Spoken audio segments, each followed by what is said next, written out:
Hey everyone, welcome in this channel. Today we are doing our chapter number 14 दबा हुआ खजाना।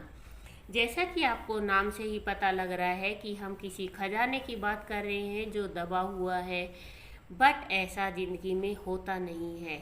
अगर हम अपनी लाइफ में मेहनत नहीं करते हैं, बिना मेहनत के हमें कुछ भी मिलना असंभव होता है। तो आज का जो हमारा पाठ है वो किससे रिलेटेड है? वो मेहनत या परिश्रम से रिलेटेड है कि संसार एक कर्म क्षेत्र है और कर्म करना ही हम सबका धर्म है। किसी कार्य में सफलता तभी मिलती है जब हम परिश्रम करते हैं। इस पाठ में से इसी बात को समझाने का प्रयत्न किया गया है। आइए पाठ पढ़कर जानें। रामदीन एक मेहनती किसान था। वह एक गांव में रहता था। उसके 3 पुत्र थे। वे बड़े आलसी थे। सुबह देर से उठते, कभी खेलते तो कभी नीम की शीतल छाया में सो जाते। रामदीन इन तीनों से बहुत दुखी था। बहुत समझाने पर भी वह उनको अपने खेत में काम पर नहीं लगा सका। कभी खेत में ले भी जाता तो वे वहां से कोई न कोई बहाना बनाकर भाग जाते। रामदीन बूढ़ा हो चुका था। एक बार वह बहुत बीमार हो गया। उसके बचने की कोई उम्मीद नहीं थी। उसने मरने से पहले अपने तीनों बेटों को अपने निकट बुलाया। तीनों बेटे बीमार पिता के पास आ गए। किसान उनके सिर पर हाथ फेरकर कहने लगा, बेटा, तुमने कभी भी काम करना नहीं चाहा। मैंने तुम्हें बहुत समझाया, किंतु तुमने मेरी एक नहीं मानी। मैं चाहता हूँ कि मेरे मरने के पश्चात तुम्हें कोई दुख न हो। अब मैं इस दुनिया से चला जाऊँगा। मैंने तुम सबके लिए बहुमूल्य खजाना अपने खेत में दबा रखा है। मेरे मरने के बाद तुम सब उसे खोदकर निकाल लेना। यह कहकर रामदीन हमेशा के लिए सो गया, अर्थात मर गया। पिता का दाह संस्कार करने के बाद तीनों पुत्र खेत में दबा खजाना निकालने के लिए चल पड़े। तीनों भाइयों ने सारे खेत को गहराई तक खोद डाला।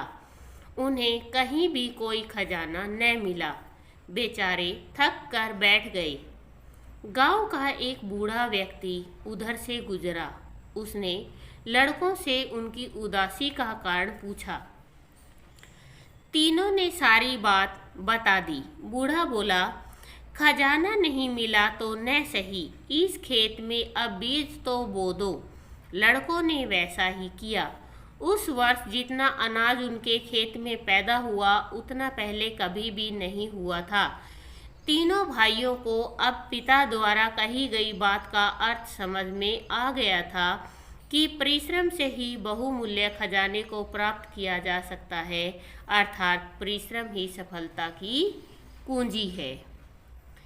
ये हैं आपके शब्दार्थ और ये आपका मौखिक खजाना, मेहनती, शीतल, अस्वस्थ, बीमार, दाह संस्कार, पैदा, द्वारा और परिश्रम। निम्नलिखित प्रश्नों के उत्तर लिखिए। किसान अपने पुत्रों से क्यों दुखी था? किसान अपने पुत्रों से दुखी था क्योंकि वे आलसी थे। मैंने यहाँ पे अंडरलाइन कर रखा है कि यहाँ से यहाँ तक आपको लगाना है। किसान ने अपने पुत्रों को क्या सीख दी? किसान ने अपने पुत्रों को हमेशा सीख दी थी कि परिश्रम ही सफलता की कुंजी है। किसान द्वारा कही गई बात का वास्तविक अर्थ क्या था? परिश्रम से ही बहुमूल्य खजाने को प्राप्त किया जा सकता है। यहाँ से लिखना आपको, किसान द्वारा कही गई बात का वास्तविक अर्थ था परिश्रम से ही बहुमूल्य खजाने को प्राप्त किया जा सकता है। किसान के पुत्र कैसे थे? किसान के पुत्र आलसी थे। किसान ने मरते समय अपने बेटों को क्या बताया? किसान ने बताया, मैंने तुम सब के लिए बहुमूल्य खजाना अपने खेत में दबा रखा है। किसान के पुत्र उदास क्यों हो गए? किसान के पुत्रों ने सारा खेत खोद डाला। उन्हें कोई खजाना न मिला तो वे उदास हो गए। इस कहानी से आपको क्या शिक्षा मिलती है? इस कहानी से शिक्षा मिलती है कि परिश्रम से बहुमूल्य खजाने को प्राप्त किया जा सकता है, या फिर परिश्रम ही सफलता की कुंजी है, या परिश्रम ही सफलता की कुंजी है। इसके बाद आते हैं आपके खालिस्तान। उसके बचने की कोई उम्मीद नहीं थी। मैंने बहुमूल्य खजाना अपने खेत में दबा रखा है। तीनों भाइयों ने सारे खेत को खोद डाला। उसने लड़कों से उनकी उदासी का कारण पूछा। सही वाक्यों पर सही और गलत वाक्यों पर गलत का निशान लगाइए। किसान के सभी पुत्र योग्य थे। गलत। किसान अपने पुत्रों से बहुत दुखी था। सही। किसान के पुत्रों को खजाना नहीं मिला। सही। परिश्रम ही सफलता की कुंजी है। सही। इसके बाद आता है सही उत्तर पर सही का निशान लगाइए। रामदीन कैसा किसान था? परिश्रमी। किसान के कितने पुत्र थे? 3। रामदीन किन लोगों से बहुत दुखी था? अपने ही पुत्रों से। किसान अपने पुत्रों को क्या देना चाहता था? सीख। इसके बाद आता है आपका भाषा ज्ञान मीन्स व्याकरण।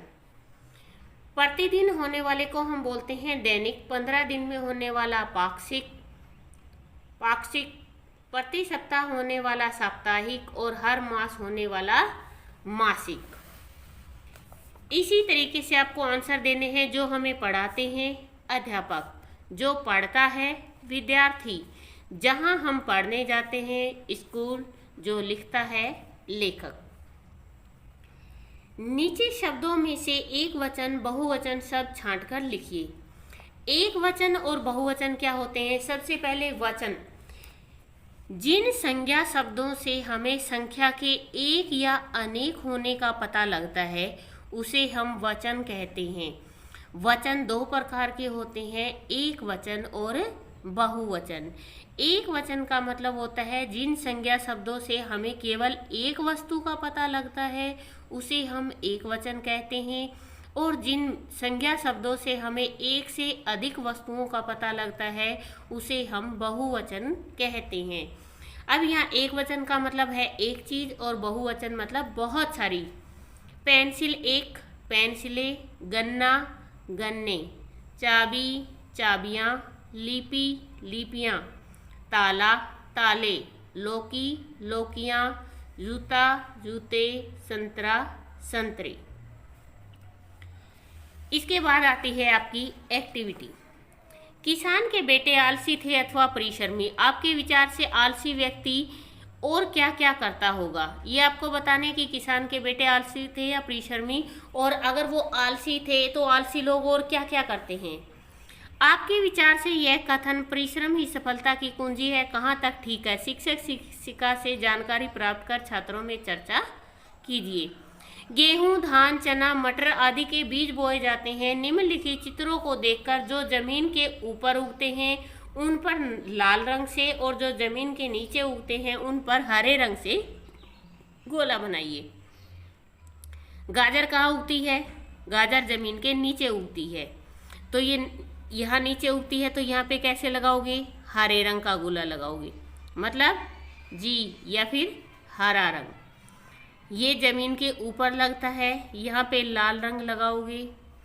ये भी जमीन के ऊपर होता है, यहाँ भी लाल रंग लगाओगे। ये जमीन के नीचे होता है, यहाँ पे हरा रंग, और ये जमीन के ऊपर होता है, यहाँ पर लाल रंग। ये है आपका चैप्टर। प्लीज़ वीडियो को ज़्यादा से ज़्यादा शेयर करें, लाइक करें एंड कमेंट करें। Thank you.